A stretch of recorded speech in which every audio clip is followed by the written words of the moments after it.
Stephanie and Rick from Back to the Passport. And today we're going to be talking about the top 10 things that surprised us as first timers visiting Japan.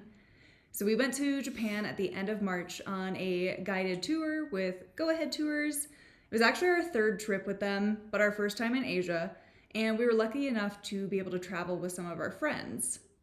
Now, there's always a bit of culture shock whenever we travel, like going to Europe and realizing you can just sit down at whatever table you want, which is pretty awesome. But then not so awesome trying to find a bathroom and realizing that you're paying €1 to squat over a hole. So we weren't quite sure what to expect from Japan. I think really our only expectation was that people were probably going to be polite and accommodating and that things would feel very affordable to us. Both of which were true and both of which were great. But let's dive in and talk about the 10 things that surprised us about Japanese culture and what we now know for next time we visit. All right, so number 10, cash-based society. So we took, it was the equivalent of like 215 US dollars in yen. And usually on overseas trips, we don't really spend a lot of cash. Mm-mm. We take way more than we need.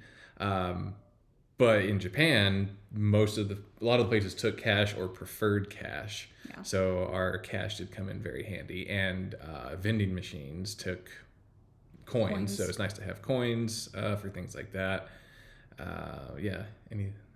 Anything else you can think of? Yeah, I think just go there being prepared either to hit up an ATM at like a 7-Eleven, or we always like to bring our cash with us ahead of time. So like Rick said, we took about, I think it was 20,000 yen or 30,000 yen in cash with us over there just so we could start breaking bills and getting coins right away. Yeah, and it is really easy to break bills at like the convenience stores at 7-Elevens. They just have the cash machine that you feed your bills into, and then it spits out your change, which comes in handy later. Yeah. Well, and at that ramen restaurant we went to, when we paid, they hand out little cash trays. So if you get served one of those, just put your bills down and then your coins on top, because then, he just tossed all the coins into like an automatic coin counter. Right. And it was just something we don't see here. Yeah, very different. All right, coming in at number 9, we already talked about it a little bit, but vending machines. Oh my God, there are vending machines everywhere. Like, I think I saw some stat that it's like there's over 5 million or something, or it's one for every like 23 people, which I completely believe, because you can't go anywhere without being greeted by a wall of vending machines. You can get ramen, you can get coffee, you can get water, you can get Diet Cokes. I mean, you can buy anything, and it's super cheap. Like, it was like 200 or 300 yen for a bottle of water, so like $1 or something. Yeah, it was like something like $1.50 US for a bottle of water at any of these vending machines. Yeah, and it came in really handy because one night I got a little dehydrated and just went up to a vending machine, got some water, got like a sports drink. It was fantastic. Yep. On the flip side of that, though, that does mean that it is very hard to find like drinking fountains or water fountains. I don't think I ever saw one. Like maybe there were some at the airport that we missed, but like otherwise, like, compared to like Rome, where they have fountains that you can just fill up your water bottle for free, you're not going to find that here. So you can fill up your to-go bottle from like the tap, or just plan to spend the yen and get something from a vending machine. Yeah, it's cheap enough. Just grab a bottle here and there whenever you need it. Yeah. So yeah, not only was the sheer volume of them, but then just all the different types. Again, food. There were toys. Like I got the stupid little banana keychain, and then a deer from Nara for like 300 yen. But you can buy anything you want. And like some of it's just the most random stuff you can find, but it is kind of fun and interesting. Yeah, it's fun to explore them and see what they have. Yeah. And then lastly, just kind of on that same note, I will say one thing we were surprised at, again, comparing Japan to Europe in a sense, was that we got free water at our meals. Like the ramen place, they gave us like a big carafe.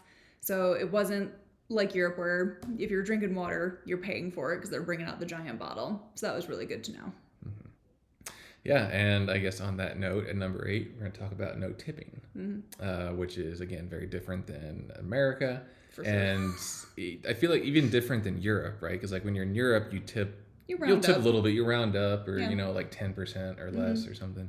But no, we weren't obliged to tip anywhere, No. restaurants, or it's like tipping culture's kind of getting crazy, where it's like every little thing Everything has is the a little. tip. You do want to add a tip. It was none of that. Yeah. And again, like Rick said, nobody ever pressured us for it. And we've even heard that some people get offended by it if you try and tip. Or they refuse it. Yeah. Yep. I think the only tipping we did the entire time we were there, and again, we were on a guided tour, so we did tip our tour director, and then when we were visiting different cities and we had like a local guide, we would tip them, but even they were like, oh my God, like this is not, necessary. And like, I think they're used to working with Americans now, so they were a lot more accepting of it, but you could even tell like it was still kind of like a weird culture thing for them to take our money. Yeah, exactly. Coming in at number 7, kind of the idea of reduce, reuse, recycle. So everywhere we went, convenience stores, any of our souvenir shopping, we had to pay for our bags, or you can plan to like bring your own reusable tote. We obviously didn't because we didn't know this going into the trip, but you definitely can bring your own bag. Even some places, like if you're going to the convenience stores, you can just choose to carry your stuff out without paying for a bag if you don't want to. And I mean, honestly, if you do the conversion, it's probably like 5 cents, 10 cents at most for a plastic bag. If even that. Yep. Yeah. And they always pointed out too, like anytime we bought a bunch of souvenirs, they would point to what size bag we wanted to buy and then let us know that obviously they were going to charge us for that. But just something to be aware of. Yeah. Yeah, and next at number 6, cleanliness. So this kind of blew my mind. I heard about it before the trip, but you don't really realize it until you're there. No trash cans. Like, I don't know. We probably saw less than 5 the whole time we were there. I mean, that's an exaggeration. I think we saw them in the train stations. But yeah, there were, and even a lot of bathrooms didn't have trash cans, which was strange. But those were the most likely place to find them. But that being said, everything was so clean. You would think, no trash cans. People just throw their trash on the ground. Like us American animals. Yeah, like some people I know. But no, it's not like that there. Everyone, you hold on to your trash throughout the day, and then at the end of the day, you get back to your hotel or wherever and just empty your pockets, empty your bag of all the trash. So that was an interesting thing to get used to. So before meals, they would either give you like wet wipes or like a hot towel or something to wash your hands before you have a meal. Also, in certain restaurants, we have to take our shoes off. Yeah. Like at the front, there would be little lockers, and then we could wear slippers or something. But that was interesting. I think probably 2 or 3 of the places that we had our group dinners at, we had to take our shoes off. Yeah. It's kind of annoying. It was our last night. We went to this hot pot place in Kyoto, and I was wearing like cute little strappy sandals. And when we were leaving, I was like, "Ooh, should I put like a pair of socks in my purse just in case we do go to one of those restaurants? Like, I don't want to be walking around bare feet and gross." And I was like, "Oh no, it's probably not like that." We get there, and yep, it's shoes off. And I was, so maybe just have some socks on hand in case you're wearing some shoes that don't include that anyway. Yep. Good point. All right, coming in at number 5, we're going to talk about bathroom culture because I think everyone understands that Japanese toilets are a thing. I mean, there's a whole museum for them, so take it very seriously. And I will say, their bathrooms are very nice. Like, all the bathrooms in the hotels we stayed at automatically flushed. The one in Tokyo cleaned itself every single time before you even sat down. It was very nice. And I also liked that, again, just kind of comparing it to Europe culture shock, bathrooms are everywhere. Like, you never struggled to find one, and they were free. They're free. You didn't have to pay to use them. They were very clean, very nice. The caveat to that, though, is most of them did not have paper towels. Some had, like, the air hand dryers. And so, luckily, one of our friends that we were traveling with, she looked ahead and actually looked up things to know about going to Japan and brought, like, a little microfiber, like, hand cloth. And she had a spare one that she gave us. So when we were done using the bathroom, we could wipe our hands. Otherwise, you're kind of just doing like the shake method. Yeah, that was weird. I forgot about that. Yeah. It's either use your clothes or just shake them off. Yeah. Yep. And then one last thing on the bathrooms, they also do have kind of the squatty potties, hole in the ground bathrooms, but they do also have like they call them Western style toilets, which is what we're very much used to. And on some of the bathrooms, they will label them so you know what you're getting into before you lock yourself in the bathroom. All right, number four. The socially and like culturally, it's very orderly and quiet, Mm-hmm. which was it was kind of a shock. I mean, It's kind of surprise. nice We're talking though. about culture shock, so that was a shock. Uh, one day we were getting on the bullet train, right, Mm-hmm. and they were. Oh, that's for all trains that we got onto, but I really noticed it there. But yeah, people would just like line up very orderly at the door or where the doors would be of the train, Mm-hmm. instead of just like one massive group of people converging on a small Mm-hmm. opening. Um, so that was nice. It was nice. Yeah. And anything else about public transport? I'd say be very aware that you are going to be quiet. It's going to feel, in Mm, a way, kind of awkward for us. Like, I mean, when we're in New York City, like everyone is talking and it's just loud on the trains. But in there, like yeah. our tour director got on his phone at one point, but he went to a specific spot on the train where it's okay to talk on your phone. Otherwise, you're kind of just sitting there, you're keeping your stuff to yourself, you are not spreading your legs, you're not taking up more seats than you need to, and you're just quiet. Yeah. Like it was nice, but it Mm-hmm. also just it felt very strange to us because we're like, I mean, I'm okay. sure. Yeah, our group was probably the loudest people on. Oh, for Yeah, sure. any place we went. Yep. And then the other thing was about eating. So quick eaters. Yep. So not your type of, Not of my eating fave. culture. We had that day we had that ramen. What took me by surprise is like the slurping of the broth, or like just the. I For society that's so quiet yeah, about everything else. everything else is so quiet and hygienic and orderly and stuff, and then there's just these, noisy ass eaters like that. I was as a kid, I was taught you don't eat like that. You don't slurp. Yeah. You don't So. let your noodles fly all over the place.